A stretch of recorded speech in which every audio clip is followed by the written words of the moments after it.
MP के 10वीं और 12वीं बोर्ड परीक्षा का परिणाम घोषित। मुख्यमंत्री डॉक्टर मोहन यादव ने रिजल्ट किया जारी। उज्जैन की सुहानी ने देश में चौथी रैंक की हासिल।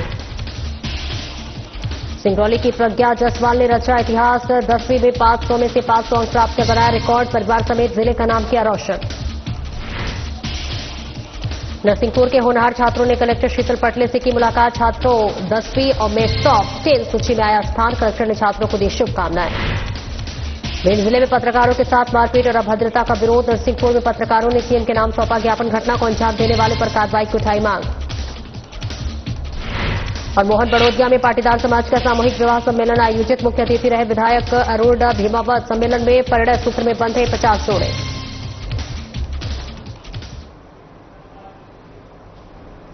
नमस्कार, स्वागत है आपका। मैं हूं आपके साथ सपना दीपक मद्देशिया। बुलेटिन का आगाज करेंगे। भारत पाकिस्तान के बीच चल रही तनातनी के बीच प्रदेश के विभिन्न शहरों की तरह कटनी में भी प्रशासन ने युद्ध के समय रखी जाने वाली सुरक्षा को ध्यान में रखते हुए 12 मिनट की मॉक ड्रिल की गई है। पहले जो है अलग अलग स्थानों पर कलेक्टर और नगर निगम अधिकारियों की उपस्थिति में अग्निशमन दल और एसडीआरएफ दल के जवानों का अद्भुत सामंजस्य देखने को मिला। तो वहीं ब्लैक आउट रिहर्सल शाम 7:30 बजे से शुरू की गई और इस ब्लैक आउट आयोजन में नागरिकों को सुरक्षित रखने के उद्देश्य से मुख्य चौराहों, प्रतिष्ठानों, वाहनों, घरों और स्ट्रीट लाइटों को बंद रखकर मॉक ड्रिल की सफलतम रिहर्सल कराई गई।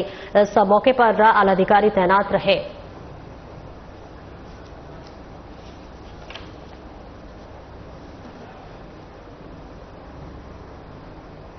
सबसे बेहतरीन जगह है हमारे थाना क्षेत्र की, जहां हम नियमित रूप से चेकिंग लगाते हैं और यातायात प्रबंधन करते हैं। आज कुछ विशेष भी है। विशेष ये करिए कि आज चूंकि मॉक ड्रिल का दिन है और हम लोग विशेष रूप से और ज्यादा सतर्क हैं।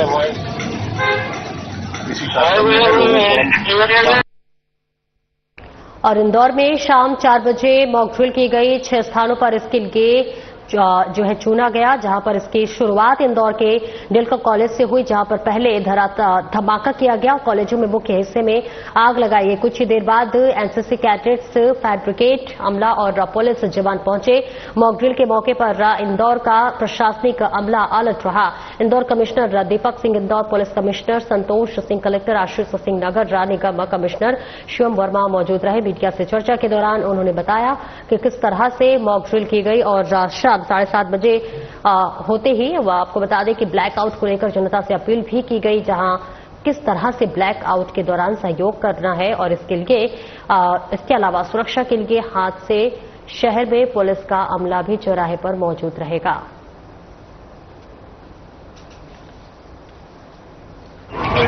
देखिए, बहुत अच्छे तरीके से मॉक ड्रिल ये संचालित की गई है और जितनी भी मॉक ड्रिल्स हो रही हैं उनमें से जो पहली मॉक ड्रिल थी जिसमें कि जो फायर से अफेक्टेड जो बिल्डिंग थी, डैमेज बिल्डिंग थी, वहां से किस तरीके से रेस्क्यू ऑपरेशन करना है, किस तरीके से आग पे कंट्रोल पाया जाना है, इसकी मॉक ड्रिल की गई है। इसमें सबसे पहले आग पे काबू पाके और उसके बाद जो घायल थे उनको किस तरीके से निकाला जाएगा, एम्बुलेंस के माध्यम से अस्पताल पहुंचाया जाएगा, जितने लोग सेफ हैं उनको किस तरीके से बाहर निकाल के सुरक्षित स्थान पर ले जाया जाएगा। रेस्क्यू के जो अलग अलग अगर ऊपरी मंजिलों पे भी कोई व्यक्ति वहां से नीचे की तरफ आता है तो उसको कैसे निकाला जाएगा, तो इन सारी चीजों की मॉक ड्रिल यहाँ पर की गई है। और इसमें जो हमारा अमला है, जो शासकीय अमला, उसके साथ साथ कई सारे जो वॉलंटियर्स थे उन्होंने भी मॉक ड्रिल में भाग लिया है। खासतौर पर जो इंजर्ड थे और जिनको बाहर निकाला जाना था उनके रूप में वॉलंटियर्स की भी हमको सहायता मिली है। और अगले चरण में जो हमारी रेजिडेंसी कोठी पे और जो मेडिकल कॉलेज का बॉयज हॉस्टल है वहां पर जो ड्रिल्स होंगी उनको किया जाएगा। तो सायरन बजेगा पहला वाला, वो ऊपर नीचे के क्रम में बजेगा। आवाज ऊपर जाएगी, नीचे जाएगी, साइनोसाइडल फॉर्मेट में 2 मिनट का। उस समय पूरा ब्लैकआउट होगा। लाइटें बंद कर दे, अपने अपने घरों में जो लाइटें बाहर जली उनको सभी को बंद कर दिया जाएगा। और इसके अलावा गाड़ियों को भी स्टैंड स्टिल में आना पड़ेगा। तो इसका मतलब है कि उनको अपनी हेडलाइट, अपनी लाइटें बंद करके जहां है उसी उसमें साइड में पार्क करके वहां पे स्टॉप हो जाएंगे 12 मिनट के लिए। 7:42 में लंबे सायरन के बाद वो फिर जो है अपनी आगे की वो कार्रवाई शुरू कर सकते हैं। इसमें एम्बुलेंस और इमरजेंसी व्हीकल, फायर इत्यादि से संबंधित हैं, उनको फ्री मूवमेंट रहेगा, वो जा सकेंगे। इसीलिए सबसे 2-3 विषयों पर अनुरोध है कि अपनी गाड़ी जब आप उस समय लगाएंगे तो कृपया उसको किनारे लगाएं ताकि आवागमन इमरजेंसी व्हीकल्स का हो सके। फायर हो गया, एम्बुलेंस हो गए, पुलिस और अन्य आपातकालीन सेवाओं की गाड़ियां जा सके और धैर्य और संयम से रहें। और घरों के अंदर कोई अगर आपको रोशनी वगैरह की जरूरत भी है तो उसकी आकस्मिक व्यवस्था आप रख सकते हैं, पर बाहर कोई रोशनी या प्रकाश नहीं आना चाहिए। इसके लिए दरवाजे बंद कर दें, खिड़कियों के पर्दे बंद कर दें, खिड़कियां बंद कर दें और संयम के साथ रहें। देखिए, चूंकि ये किसी भी तरह की इमरजेंसी सिचुएशन के लिए नगर निगम इंदौर पूरी तरह तैयार है। अभी हम लोग की आज की ड्रिल में पार्टिसिपेट कर रहे हैं। अभी फायर की ड्रिल हुई है, इसमें हम लोगों ने किस प्रकार बिल्डिंग में आग लगी, हमारी फायर टीम ने आके तुरंत सेटअप करके यहाँ पे फायर बुझाई भी। हम लोग आने वाले भी और जो ड्रिल्स है हमारी ब्लैकआउट के टाइम भी हमारी ड्रिल्स होंगी, हम उसकी भी तैयारी कर रहे हैं और हमारी पूरी टीम पूरी तरह तैयार है। उनके पास पर्याप्त संसाधन है, कैपेसिटी है और हम लोग किसी भी परिस्थिति के लिए तैयार है। सर, हाई राइज बिल्डिंग में अगर इस तरह की घटना होती है कभी, तो उसके लिए इंतजाम क्या क्या किया? देखिए, हाई राइज बिल्डिंग में चूंकि बिल्डिंग्स में भी इंटरनल अपनी फायर की व्यवस्था होती है, प्लस बाहर से हम लोग सपोर्ट देते हैं और प्लस हमारी जो फायरमैन की जो हमारी टीम है, मजबूत टीम है, उसके माध्यम से हम सभी तरह की फायर को निपटने के लिए। मध्य प्रदेश शासन के सहकारिता, खेल एवं युवा कल्याण मंत्री और खरगोन जिले के प्रभारी मंत्री विश्वास कैलाश सारंग का बीते दिनों खरगोन प्रवास के दौरान पदाधिकारियों एवं अधिकारियों की समीक्षा बैठक में उनके द्वारा सहकारी समितियों को आत्मनिर्भर बनाने और पदाधिकारियों से चर्चा के बाद पुनर्गठन के निर्देश दिए गए। इस अवसर पर उनके द्वारा जिले में सहकारिता क्षेत्र में लगातार किए जा रहे नवाचार और पैक्स कंप्यूटराइजेशन में प्रदेश में प्रथम स्थान प्राप्त करने के लिए जिला सहकारी केंद्रीय बैंक खरगोन की प्रशंसा की गई। इस मौके पर ज्वाइंट कमिश्नर सहकारिता Indore BL Makwana, deputy commissioner राज सहकारिता KR आवासी एवं जिला सहकारी bank managing director PS Dhanwal ने बैंक द्वारा उत्कृष्ट कार्य किए जा रहे हैं।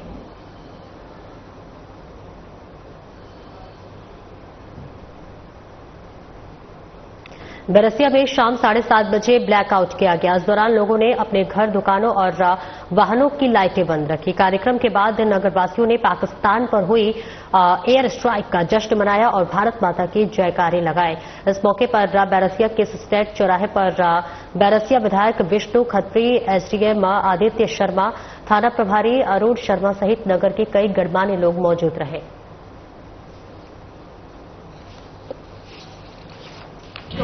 22 अप्रैल को पहलगाम में जो आतंकवादियों ने निर्दोष नागरिकों की जो हत्या की थी और उसके बाद देश के यशस्वी प्रधानमंत्री जी ने कहा था कि भारत इसका बदला लेगा और हम घर में घुसकर मारेंगे, और कल भारतीय सेना ने वही किया है। पाकिस्तान के अंदर घुसकर बेहलावलपुर में अजहर मसूद के ठिकाने पर और उसके साथ में पाक अधिकृत कश्मीर में 9 स्थानों पर जो एयर स्ट्राइक की है और जो आतंकियों के ठिकानों को नेस्तनाबूद किया है, उससे पूरे देश के अंदर हर्ष का वातावरण है।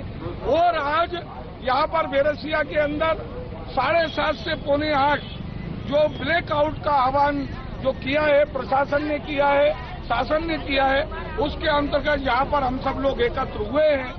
एक अभ्यास के तौर पर यहाँ पर ब्लैकआउट का आयोजन किया था हम लोगों ने अलर्ट के लिए, और सभी माननीय विधायक महोदय यहाँ उपस्थित थे, जनप्रतिनिधिगण उपस्थित थे और बैरसिया के सभी नागरिक अधिकारीगण भी उपस्थित थे। सभी के सहयोग से बहुत अच्छा शांतिपूर्वक ये कार्यक्रम संपन्न हो गया। और हम लोग प्रशासन का जो मुख्य उद्देश्य था कि आज आम जनता को इस बारे में हम पहुंचाएं, संदेश पहुंचाएं। और वहीं वैशाख सुद एकादशी के लिए दिन 24वें तीर्थंकर वर्तमान शासनपति भगवान महावीर स्वामी जी द्वारा जिन शासन स्थापना की गई थी, जिसमें कि चतुर्वेद संघ में प्रथम गढ़धर और इसी के साथ साथ अनंत लब्धि निदान गौतम स्वामी जी व पंचम गढ़धर सुधर्मा स्वामी जी की उपस्थिति में साधु साध्वी श्रावक श्राविका संघ की स्थापना कर जैन धर्म के लिए विभिन्न नियमावली निर्धारित की गई थी।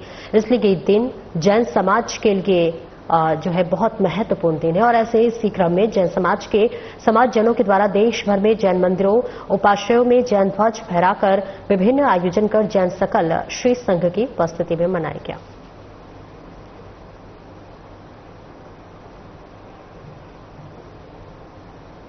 और वहीं मोहन बड़ोदिया स्थित गोसाई जी के बैठक पर पाटीदार समाज के द्वारा आयोजित सामूहिक विवाह सम्मेलन में नवयुगल जोड़ों को आशीर्वाद देने पधारे जगत गुरु पीठाधीश्वर वल्लभ कुल आचार्य गोकुल उत्सव महाराज को हाल ही में भारत सरकार के द्वारा लाइफ टाइम अचीवमेंट अवार्ड से सम्मानित लेने पर श्री गोसाई जी की बैठक पर वैष्णव परिषद शाखा के द्वारा महाराज का तिलक कर और उपकरणा उड़ाकर अभिनंदन किया गया। आपको बताते चले प्रशस्ति पत्र देकर भी उन्हें सम्मानित किया गया।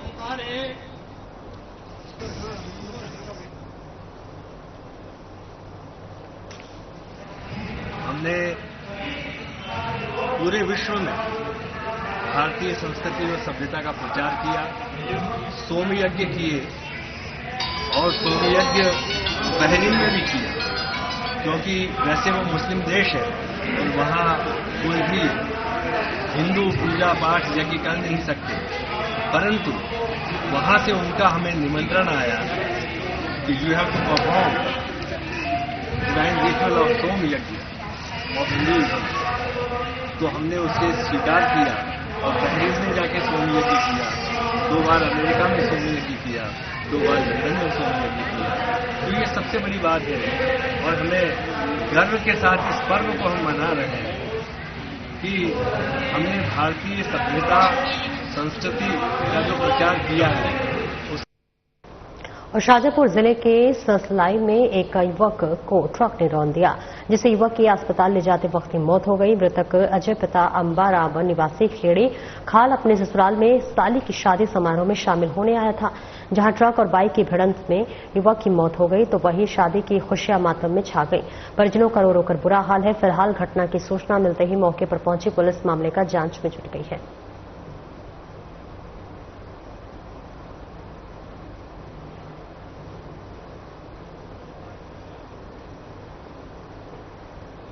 खरगोन नगर पालिका परिषद में जहां पर हाल ही में प्रशासनिक व्यवस्था को एक नई दिशा देने के लिए नगर पालिका परिषद को बतौर मुख्य नगर पालिका अधिकारी एक नई कमान मिली है। आपको बता दें कि महिला नेतृत्व और प्रशासनिक कुशलता का संगम अब खरगोन की नगरीय व्यवस्था में देखने को मिलेगा। क्या होगी उनकी प्राथमिकताएं और शहरी विकास और नागरिक सुविधाओं को लेकर क्या है उनका रोड मैप, इन तमाम सवालों के जवाब जानने के लिए हमारे संवाददाता अमित शेख ने नवागत सीएमओ कमला कौल से बातचीत की। इस दौरान सीएमओ कमला कौल ने क्या कुछ कहा, ये आपको सुनवाते हैं। चलिए, बहुत स्वागत है आपका साधना न्यूज में। मैं हूं आपके साथ आमिर शेख। महिला नेतृत्व और प्रशासनिक कुशलता का संगम अब खरगोन की नगरीय व्यवस्था में देखने को मिलेगा। जी हां, मैं बात कर रहा हूं खरगोन में नवागत सीएमओ कमला कौल जी की। कमला कौल जी हमारे साथ मौजूद है, हम कमला कौल जी से बात करेंगे। मैम, सर्वप्रथम आपका नवरंग नगरी में हार्दिक अभिनंदन है। बहुत बहुत धन्यवाद करती हूं। मैं आप सभी को, नगर के समस्त जनों को धन्यवाद ज्ञापित करती हूं कि मुझे आज ये सौभाग्य प्राप्त हुआ है। खरगोन नगर पालिका में आज मैंने ज्वाइन कर लिया है। सभी को बहुत बहुत धन्यवाद। मैडम, क्या कुछ प्राथमिकताएं रहेंगी आपकी? प्राथमिकताएं तो ये है कि मैं चाहती हूं कि शासन की जितनी भी स्कीम्स हैं उसका समय सीमा में क्रियान्वयन हो। जो भी जन कल्याणकारी हितग्राही मूलक योजनाएं हैं सभी पात्र हितग्राहियों को मिले। अभी प्रधानमंत्री आवास योजना का 2.0 स्कीम चालू हो गया है, उसमें भी सभी पात्र हितग्राहियों को लाभ मिले। मैडम, शहरी विकास और नागरिक सुविधाओं को लेकर क्या रोड मैप है? मैडम, देखिए, जो भी शहर की मूलभूत सुविधाएं हैं जैसे शुद्ध पेयजल, प्रकाश व्यवस्था, सफाई व्यवस्था, ये हमारी जिम्मेदारी है कि हम घर घर तक पहुंचाएं और यही मेरी प्राथमिकता है कि इसका फायदा पूरे शहर को प्राप्त होना चाहिए। मैडम, बड़नगर से आप आई हैं, वहाँ क्या बजट बनाया गया था मैडम? और खरगोन का बजट जो है 156 करोड़ 97,30,000 का जो बजट है, तो क्या कुछ मैडम प्लानिंग रहेगी? देखिए, मैं आज ही ज्वाइन की हूँ। जैसा आप बता रहे हैं, मुझे आपके माध्यम से ही ये जानकारी प्राप्त हुई है कि हमारे शहर खरगोन की 156 करोड़ के लगभग का बजट है। तो हमारी जो परिषद के साथ जो भी मैं चर्चा करूंगी और जो भी प्राथमिकताएं होंगी परिषद की, उसको मैं पूरी तरह इम्प्लीमेंट करूंगी। और मैं बड़नगर से आई हूँ। बड़नगर का बजट लगभग 104 करोड़ का है इस वित्तीय वर्ष में। और हमारी वहां पर जो भी बड़ी स्कीम चलती थी, हमने वहां पर स्विमिंग पूल, इंडोर स्टेडियम, बड़े पार्क्स, इसको अभी हमने इम्प्लीमेंट किया है। और यहाँ की परिषद की जो भी प्राथमिकताएं होंगी उसको मैं जरूर क्रियान्वित करूंगी। मैडम, आपकी पहली पोस्टिंग कहाँ रही? क्या कुछ उल्लेखनीय कार्य किया आपने? देखिए, मैं 2006 बैच की हूँ और पहली पोस्टिंग मेरी छिंदवाड़ा जिले की नगर पालिका सौसर में थी। उसके पश्चात मैं मंडला रही हूँ, मंडला नगर पालिका में, अनूपपुर नगर पालिका में, सीधी नगर पालिका, मैहर नगर पालिका, इस तरह से मैं कुछ बड़ी नगर पालिकाओं और कुछ छोटी नगर पालिकाओं में कार्य किया है। हर शहर की अपनी अपनी चैलेंजेस होते हैं, अपनी अपनी आवश्यकताएं होती हैं। उस आवश्यकता अनुरूप मैंने कार्य किया है। अब खरगोन की भौतिक संरचना से अभी मैं वाकिफ नहीं हूं। अब मैं धीरे धीरे इस शहर की आवश्यकता को समझूंगी और इस शहर की आवश्यकता के अनुसार अपन कार्य योजना बनाएंगे और उसको पूर्ण करेंगे। मैडम, आपका एजुकेशन कहाँ हुआ है? आपकी पारिवारिक पृष्ठभूमि क्या है? मैं अनूपपुर के कोतमा तहसील से बिलोंग करती हूँ। मेरा पीजी सोशियोलॉजी से मैं हूँ, फर्स्ट क्लास। और मेरे पिता एक एसईसीएल एम्प्लॉई थे।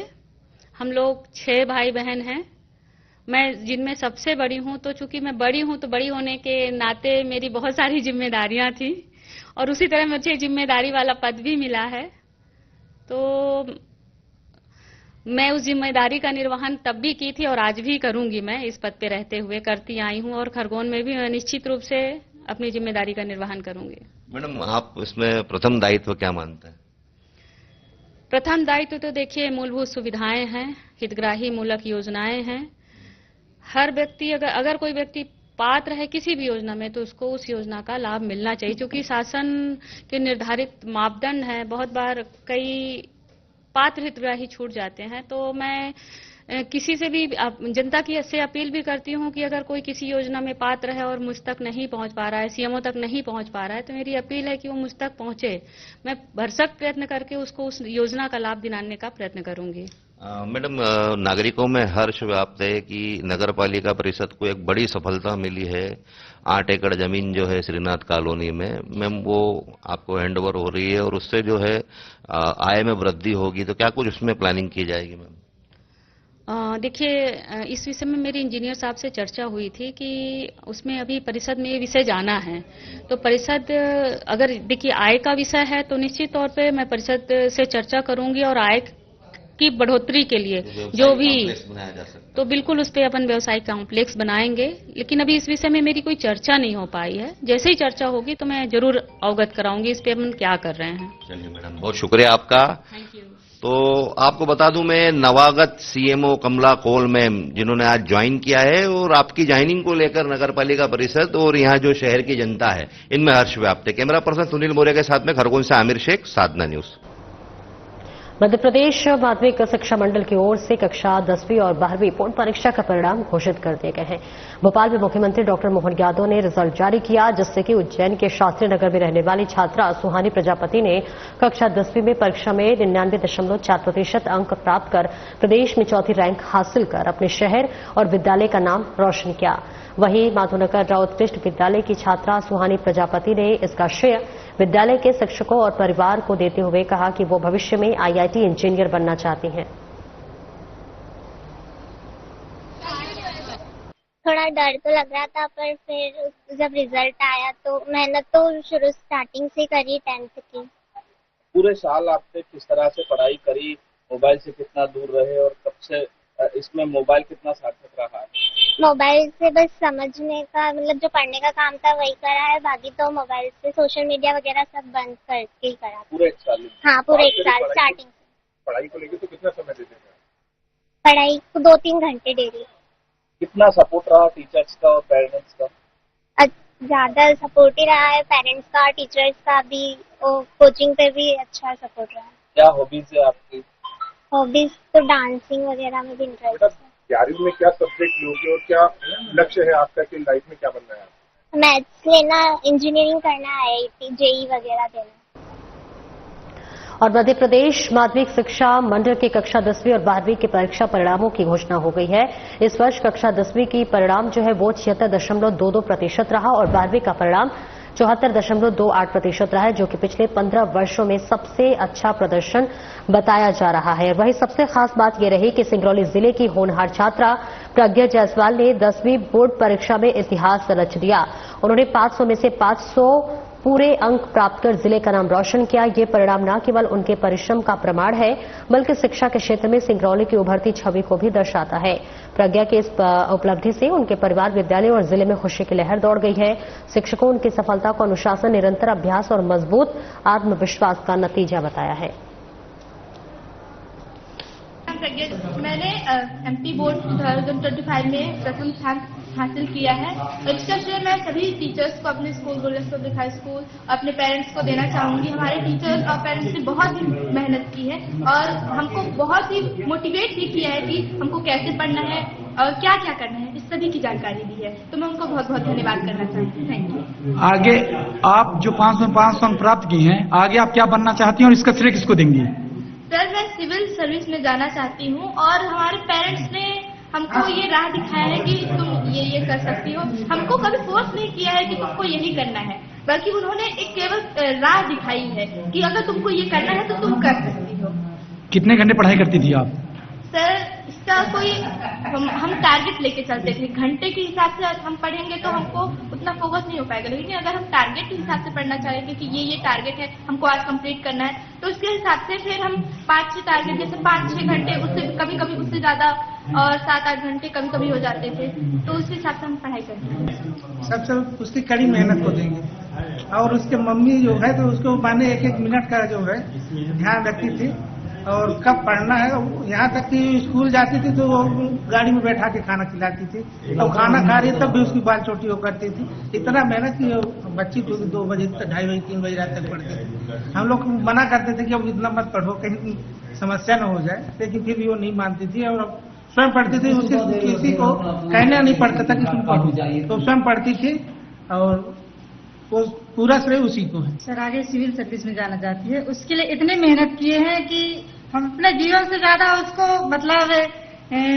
महत्व दिए हैं। पढ़ाई के लिए चाय पानी, उसको 1 सेकंड का समय उसको नहीं बर्बाद करने दिए हैं। उसका इतना ध्यान रखते थे, रात में हो दिन में हो कभी भी, उसका पूरा पढ़ाई में फोकस रखते थे और हर चीज उसको संस्कारवान बनाने के लिए हर चीज संस्कारी शब्द बताते थे, उसको सिखाते थे। यही उसकी मेहनत और लगन है। मध्य प्रदेश माध्यमिक शिक्षा मंडल भोपाल के परिणाम घोषित हुए, जिसमें नरसिंहपुर राज्य जिले के उत्कृष्ट विद्यालय से 10वीं कक्षा में 21 छात्र छात्राओं ने प्रदेश सूची में स्थान हासिल किया है, तो वहीं उत्कृष्ट विद्यालय में टॉप 10 सूची में 4 छात्र छात्राओं ने स्थान हासिल किया है। वहीं उत्कृष्ट विद्यालय के शिक्षक और शिक्षा अधिकारी छात्र छात्राओं को लेकर मंगलवार 1:30 बजे नरसिंहपुर के कलेक्ट्रेट भवन पहुंचे और वहां नरसिंहपुर कलेक्टर शीतल पटले ने छात्र छात्राओं से मुलाकात की और उन्हें फूल माला पहनाकर मिठाई खिलाकर शुभकामनाएं दी। उन्होंने कहा कि माता पिता और गुरुजनों के आशीर्वाद मेहनत से आज बच्चों ने अपना मध्य प्रदेश में टॉप 10 सूची में मुकाम हासिल किया है और जिले को गर्वान्वित किया है। वहीं उन्होंने उनके बेहतर भविष्य को लेकर उन्हें शुभकामनाएं दी। ये सबसे पहले तो मैं पूरे नरसिंहपुर जिले को और यहाँ का जो एजुकेशन सिस्टम है उसको बधाई देना चाहूंगी कि हमारा 10th as well as 12th में हमारा जिला जो है वो पासिंग परसेंटेज में टॉप किया है। उसके साथ ही साथ हमारे 7 बच्चे 12वीं में और 21 बच्चे हमारे 10वीं में जो है वो मेरिट लिस्ट में भी हैं। और ये भी बात देखने योग्य है कि पिछले वर्ष की तुलना में दोनों ही 10वीं के रिजल्ट एज वेल एज 12वीं के रिजल्ट में हमारी 10% से अधिक का इजाफा हुआ है। तो मैं पूरे जिले को पुनः बधाई देना चाहूंगी। और जो हमारे बच्चे हैं, कई बार कंडीशंस बहुत उनको हेल्प नहीं करती हैं, उसके बावजूद वो विभिन्न कठिनाइयों को लड़ते हुए और इस तरीके का रिजल्ट देते हैं, तो इससे ज्यादा हार्टनिंग, इससे ज्यादा पॉजिटिव, इससे ज्यादा आशातीत करने वाली कोई बात नहीं हो सकती। तो इन सभी बच्चों को मेरी तरफ से पुनः बहुत बहुत बधाई और मैं आशा करती हूँ कि अपने जीवन में बहुत बहुत आगे जाएंगे और वो सारे सपने हासिल करेंगे जो वो करना चाहते हैं। भिंड जिले में पत्रकारों के साथ पुलिस के द्वारा की गई मारपीट और अभद्र व्यवहार को लेकर नरसिंहपुर जिला मुख्यालय के कलेक्ट्रेट में संयुक्त पत्रकार मोर्चा के पत्रकारों में एकजुट होकर मुख्यमंत्री डॉक्टर मोहन यादव के नाम ज्ञापन सौंपा और प्रदर्शन का घटना का विरोध जताया, जहां पर उन्होंने मांग की है कि घटना को अंजाम देने वाले अधिकारियों पर कार्रवाई की जाए, जिससे कि पत्रकारों के साथ ऐसी घटना दोबारा न दोहराई जा सके। आज हम लोग माननीय मुख्यमंत्री जी, जो कि प्रदेश के गृह मंत्री भी हैं, उनको ज्ञापन सौंपने आए हैं कलेक्टर मीडिया के माध्यम से कि ये अत्याचार पत्रकारों के ऊपर कब तक होगा। और हम लोग मांग करते हैं प्रोटेक्शन एक्ट की। तो प्रोटेक्शन एक्ट में भी हीला हवाली होती है और कोई तैयारी नहीं, कोई बातचीत नहीं होती है और इस तरीके से मारपीट और होती है। और अब तो एसपी महोदय, जिनको पत्रकारों की रक्षा करना थी, उनने मारा, उनने पिटवाया। तो इससे बड़ी शर्मनाक घटना हिंदुस्तान की अभी तक कहीं नजर में नहीं आई। एक एसपी महोदय 6-7 पत्रकारों को पिटवाए, एक शर्मनाक घटना का हम लोग विरोध करते हैं, उसी का विरोध स्वरूप। फिलहाल इस बुलेटिन में इतना ही। नमस्कार।